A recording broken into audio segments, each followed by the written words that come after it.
Hello there, and I hope that you're doing well. We are now in the final full week of the winter quarter. So I want to use this video as an opportunity to go over the last reading of the course and just to tie up a few loose ends related to the class. So let's go ahead and get started.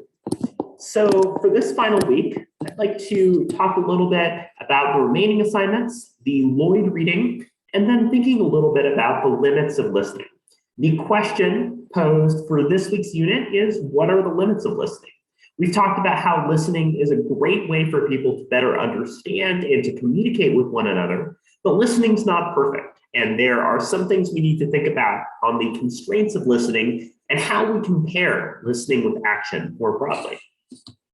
So I went ahead and posted the final assignment on Canvas, and I decided to give you some extra time to work through it as you're trying to get all of your assignments in and working on tying those loose ends for the quarter. The listening debrief, with its prompt available on Canvas, is due as a hard deadline on the 19th. So in other words, if you use a get out of jail free card, you would only be able to extend it through the 19th, but I'm making the 19th the overall due date for everybody to give everybody some more time. So what I want you to do for this assignment is kind of similar to what you did earlier in the quarter, to have a conversation with somebody else, 15 to 20 minutes long, and to report on that conversation and what you've learned over the course of the quarter on listening and how to be a better listener. Also, as with other assignments, you're welcome to send me a draft or an outline in advance, and I'd be happy to look over that. A couple other notes. I've gone ahead and added all of the grades for assignments, aside from the ones that were submitted last night. So you should see your grade updated to reflect those new assignments. I also wanted to mention that, again, that hard cutoff for turning in assignments is on March 19th. I will need to be submitting final grades for the course right after that. So that's time to get all of those remaining assignments in that you need to do. And then lastly, if you haven't done so already, please take the time to complete the course evaluations that should be available for you on Canvas. You likely received an email on the 27th or 28th of February that gave you a link to access those. So please complete those. I appreciate and benefit from that feedback and knowing what went well and what I can do to provide a more positive experience in the future. Lastly, I should mention that this spring, I'm teaching a course called Communication Theory. If you haven't already registered for spring courses or you're interested in finding another course, we talk a lot about communication, how to use communication in applied contexts, and thinking about and surveying the discipline more broadly. So if communication is interesting to you and you want to explore these issues in more detail, feel free to enroll in that course. So this week's reading comes from Dr. Justine Rachel Lloyd, who is a professor of sociology at Macquarie University and somebody who is really concerned with the ways in which we use listening in thinking about issues impacting civil society, democracy, and so on. So that guides a lot of the argument present in this week's article. The overall thesis, and I think key takeaway from this week's reading, is that as we've talked about in this course of the quarter, listening is an incredibly valuable and useful skill. There's no doubt about that. But the problem is when we position listening as being this sort of cure for social problems. For instance, if we have a bad corporate atmosphere, don't enjoy our work, listening is not going to solve everything.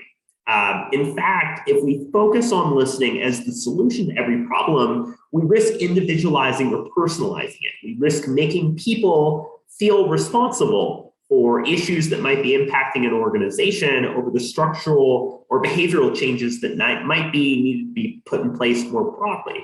So when we think about difference and we think about listening, it's important for us to be careful about positioning listening within them. Listening is not going to solve every problem, but listening can help us to better solve problems and engage in issues. One of the key ideas that Lloyd brings in here is this idea of, quote, the ear witness, right? It's this omnipresent, large figure, and she ties it to this idea of cultural history, the way that, for instance, stories are shared orally, the way that we understand and make sense of the past, and so on. That historically, we've positioned the ear witness on this pedestal, that the past can be understood if we just listen hard enough. And while listening can definitely help us to understand and make sense of lived experience, What it does is that it puts responsibility on us to say, instead, why weren't we told? Why didn't we listen? That every message is available, or we could have fully understood history if we just listened hard enough. And that risks becoming a bit of a problem if we can think about the ways in which culture, race, gender, and so on can impact the process of listening.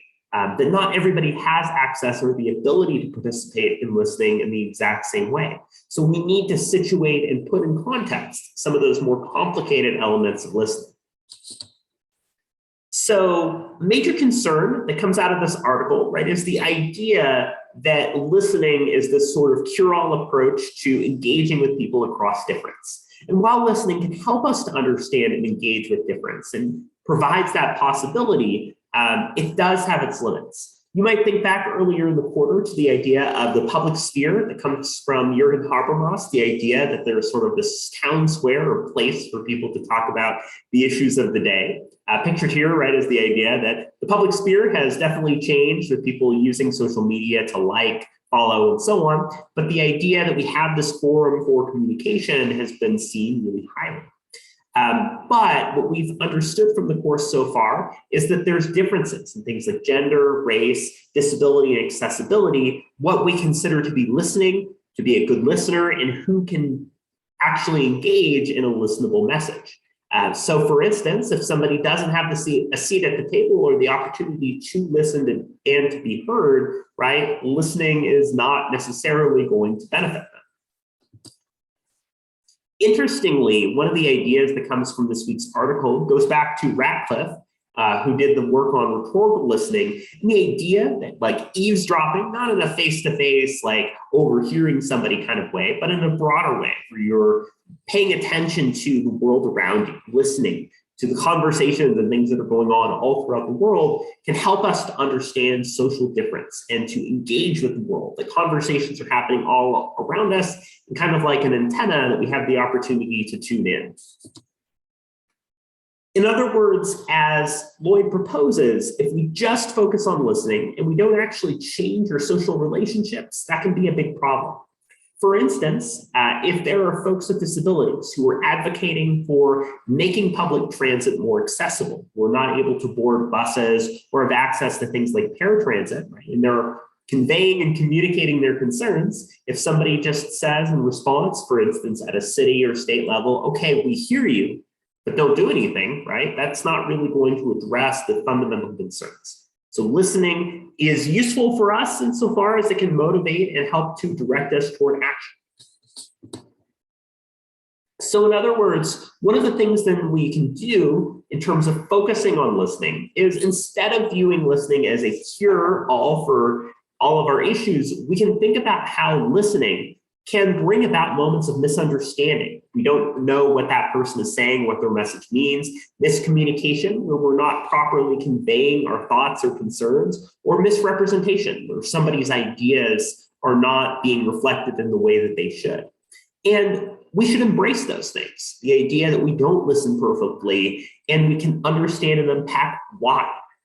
What is left out of that process? Why aren't we listening the ways that we should? Maybe, for instance, things like bias for things such as culture. When we hear somebody with a very different accent than ours are impacting our own listening. Or maybe there's ways that we can improve and develop our own miscommunication. So for instance, thinking about this just in terms of not listening correctly as narcissism or not paying attention misses some of the other reasons that we might have some difficulties with the listening process. Instead, as Lloyd proposes, listening is a labor of care. We've talked at length in the quarter about the idea that listening involves a lot of work, it involves preparation, and it involves really attending to a message, especially if you're using something like empathetic listening. So while listening can be a way to resolve and deal with areas of disagreement, we need to acknowledge when we're faced with something like a listener's block, kind of like a writer's block, that the idea that we're hitting a wall and that listening does not necessarily get us where we need to go. And similarly, we can embrace failure. We can acknowledge that listening does not always go well, and that listening can be a supplement toward other steps toward social and political change. So to kind of wrap up here, I encourage you to take some time to prepare for your listening debrief assignment. I've also extended out the last quiz for the class, and I've given an extra credit opportunity. If you choose to complete that, that'll add 20 points or 2% on to your final grade. Additionally, if you have additional questions about your assignments that you've been turning in, or would like to do kind of a full breakdown with me with feedback on the assignments that you've received so far to help you prepare, please let me know and I'd be more than happy to do so. So we've talked about listening, its benefits, and its potential for larger social and cultural change.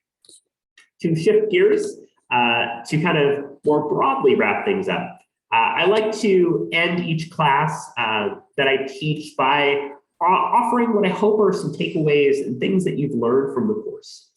The first one is this idea that listening is kind of like a muscle, right? That we've talked over the course of the quarter that listening is under-discussed and not talked about in the same way, and that we can continue to work on and develop good listening skills. If you're trying to build a muscle, right, you'll regularly practice it.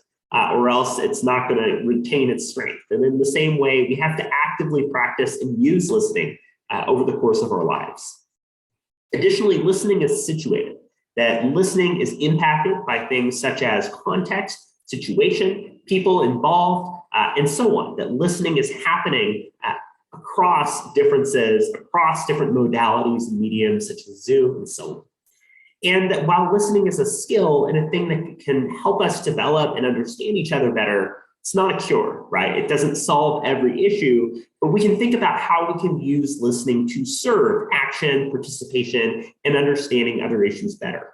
So those are some things that I hope that you've been able to take away from the course. I've really enjoyed seeing your work and engagement and observations so far in the course. And as we get close to the end here, please let me know if you have any questions or there's other things that I can do to help you as you're wrapping up this, your other courses, and hopefully getting ready to enjoy a well-earned spring break. So that does it for me. I hope that you have a great rest of your week, and I look forward to seeing your listening debrief and final assignments for the course.